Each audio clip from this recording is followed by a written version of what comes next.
চলো আজ বানাবো সুজির হালুয়া। তাহলে দেখে নাও।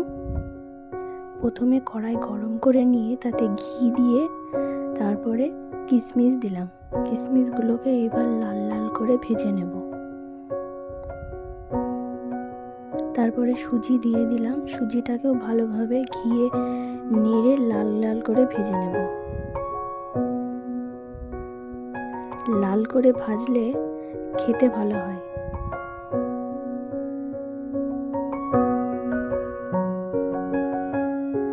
সুজিটাকে বারবার নাড়তে হবে। যদি নাড়া বন্ধ করে দাও তাহলে তলের দিকে যে সুজিটা থাকবে সেই সুজিটা পুড়ে যাবে এবং উপরে সুজিটা কাঁচা হয়ে থাকবে। ওই জন্য বারবার নাড়তে হবে।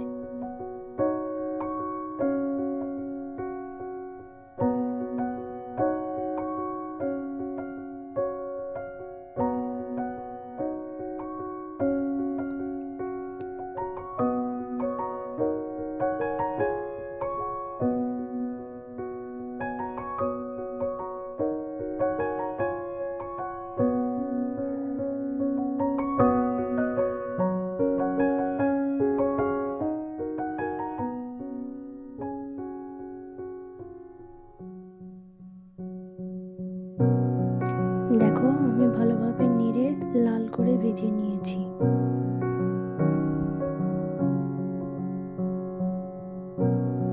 বেশি লাল করে ভাজলে কিন্তু আবার তিতো হয়ে যাবে, তাই বেশি লাল করে ভাজা যাবে না। এবার আমি দুধটা দিয়ে নিলাম।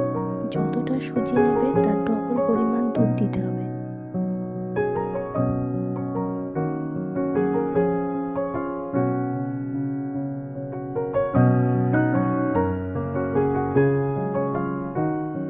ভালোভাবে সুজিটাকে দুধের মধ্যে নাড়িয়ে নেবে যাতে সুজিটা গায়ের সাথে লেগে না থাকে, দুধের মধ্যে যেন আলগা হয়ে যায়।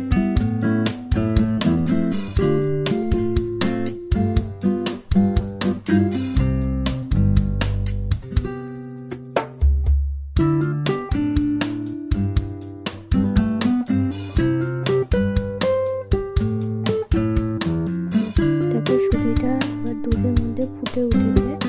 এটা ফুটুক কিছুক্ষণ। এই যে ফোটার পরে যেরকম হয়েছে, সুজিটা দুধের মধ্যে সেদ্ধ হয়ে গেছে। এবার আমি এতে কিছুটা কেশর আর কিছুটা গুঁড়ো করে রাখা এলাচের দানা দিয়ে দিলাম।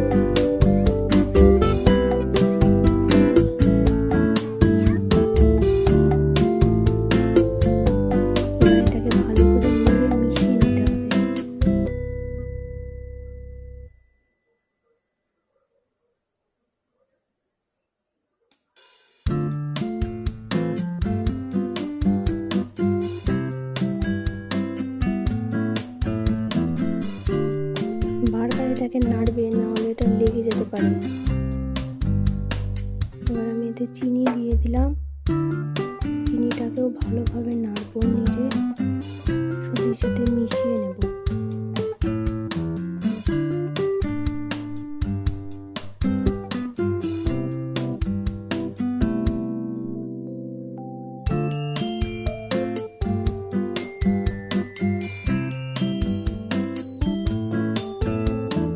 তোমরা যে যেমন মিষ্টি পছন্দ করো সেই পরিমাণ চিনি নেবে।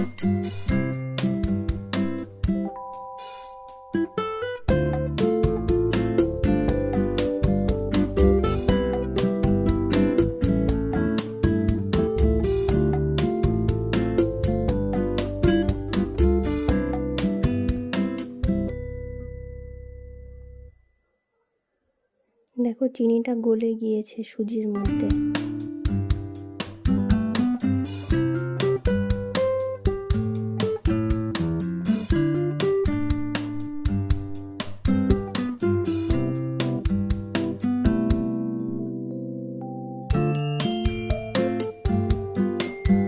আমার হয়ে গিয়েছে সুজির হালুয়া করা।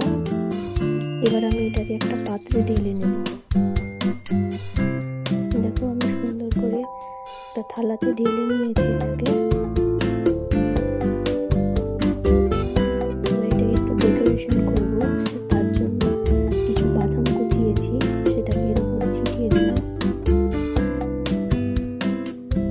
দেখতে অনেকটা সুন্দর লাগবে, খেতেও অনেক সুন্দর হবে। ব্যাস এবার এটাকে ঠান্ডা